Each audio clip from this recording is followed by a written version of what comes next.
سلام به همه شما عزیزانی که الان دارید صدای منو از کانال زن بی نقاب میشنوین. به اپیزود جدیدمون خیلی خوش اومدین. بدون معطلی بریم برای شنیدن اپیزود امروز.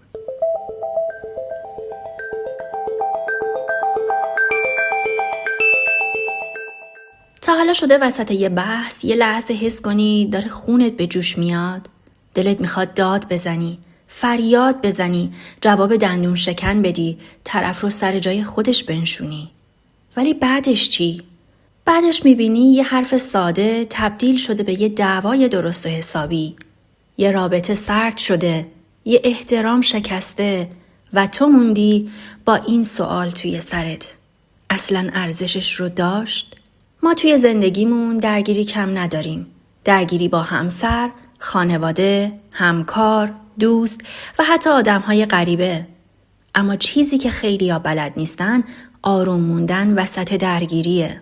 نه ساکت موندن، نه کوتاه اومدن از خودت، بلکه آروم بودن وقتی همه چیز داره از کنترل خارج میشه.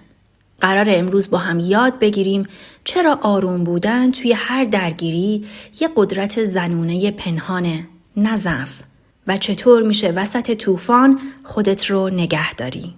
سوال اول، چرا وقتی عصبانی میشیم همه چی از دستمون در میره؟ جوابش خیلی ساده است ولی تلخه. چون وقتی عصبانی میشی مغز منطقیت خاموش میشه. اون لحظه تو تصمیم نمیگیری، واکنش نشون میدی. حرفت از زخمت میاد، نه از آگاهیت. وقتی یکی ناراحتت میکنه مغزت فکر میکنه در خطره. پس حالت دفاعی میگیره. میخواد حمله کنه، بکوبه، ثابت کنه حق با توه. ولی حقیقت اینه که هیچ کس توی عصبانیت برنده از دعوا بیرون نمیاد.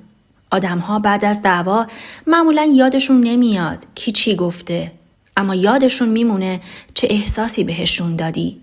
آروم بودن یعنی اجازه ندی زخمت فرمانده رفتارت بشه. سوال دوم، آروم بودن یعنی ضعف؟ یعنی بذاریم ازمون سوء استفاده کنن؟ نه. و این بزرگترین دروغیه که به زنها گفتن. آروم بودن یعنی کنترل داشتن. ضعف یعنی نتونی خودت رو کنترل کنی. زن آروم زنی نیست که حرف نزنه. زنیه که بلده کی، کجا و چطور حرف بزنه. تو میتونی آروم باشی و قاطع، آروم باشی و مرز داشته باشی، آروم باشی و اجازه ندی کسی از خط قرمزت رد بشه. داد زدن، تهدید کردن، گریه عصبی، شکستن و غیره و غیره اینا قدرته؟ نه، معلومه که نیست. اینا نشونه اینه که کنترل از دست در رفته. قدرت واقعی اونجاست که طرف مقابل داره میجوشه، اما تو هنوز صدا، لحن و کلمات دست خودته. سوال سوم، چطوری وسط یه دعوا آروم بمونیم وقتی طرف داره هرسمون میده؟ این بخش طلاییه، واقعی، کاربردی و قابل اجرا. اول از همه اینو بدون تو قرار نیست همون لحظه جواب بدی. خیلیا فکر میکنن اگه الان جواب ندی باختی، در حالی که گاهی سکوت چند ثانیه‌ای کل بازی رو عوض میکنه. وقتی حس کردی ضربان قلبت بالا رفته، نفس عمیق بکش. شونه‌هات رو شل کن. فکت رو قفل نکن. بعدش به جای حمله سوال بپرس. مثلا دقیقاً منظورت چیه؟ میتونی آرومتر توضیح بدی؟ الان داری درباره چی با عصبانیت حرف میزنی؟ سوال دعوا رو کند میکنه. کند شدن یعنی کنترل. حالا بیا یکم خودمونی تر حرف بزنیم. ببین، زندگی واقعی این نیست که همیشه آماده باشی، همیشه قوی باشی و همیشه خونسرد باشی. ما آدمیم، احساس داریم، زخم داریم. اما فرق زن آگاه با بقیه اینه که احساسش رو زندگی میکنه، نه اینکه بذاره احساس زندگیش رو کنترل کنه. مثلا تصور کن همسرت یه حرفی زده که بهت برخورده. اگه همون لحظه بپری وسط دعوا چی میشه؟ احتمالاً بحث بالا میگیره، حرفای قدیمی کشیده میشه وسط، آخرش هر دوتون خسته و دلخور میشین.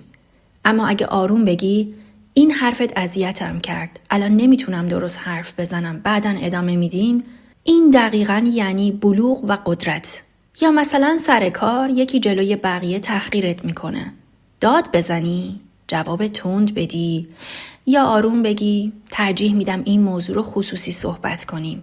همین یه جمله طرف رو خلع سلاح میکنه. آروم بودن یعنی مدیریت صحنه. تو وقتی آرومی داری فضا رو هدایت میکنی. داری اجازه نمیدی طرف مقابل تو رو بکشه تو زمین خودش.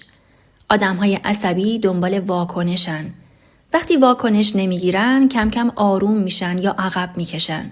یادت باشه هر کسی لیاقت دیدن احساسات خام تو رو نداره. هر درگیری ارزش جواب دادن نداره و هر حرفی نیاز به پاسخ فوری نداره. بذار بهت چند تا تمرین ساده ولی معجزه بگم. قبل از جواب دادن توی دلت تا 5 بشمار. صداتو 0.5 درجه پایین تر از طرف مقابل نگه دار. به جای تو همیشه بگو من احساس میکنم. اگه دیدی داری میترکی مکالمه رو متوقف کن. اینها ساده‌ان ولی زندگی میسازن. خب حالا به نظرت آروم بودن توی درگیری هنر آدم‌های ضعیفه؟ معلومه که نه. قدرت آدم‌های آگاهه. تو لازم نیست همیشه ببری. لازم نیست همیشه ثابت کنی حق با توه. کافیه خودت رو حفظ کنی. زن بی‌نقاب زنیه که احساسش رو میشناسه ولی اسیرش نمیشه.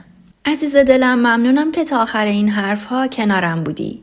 اگه این متن به دلت نشست، اگه حس کردی یه جملهش به دردت خورد، حتما نظرت رو برام بنویس. بگو تا آخرین باری که وسط یه درگیری آروم موندی کی بود؟ یا اگه آروم نموندی دوست داشتی چی کار میکردی؟ منتظر کامنتت هستم. به پایان این اپیزود رسیدیم. تا اپیزود بعدی با صدای من و صدای درون تو، خدا نگهدار.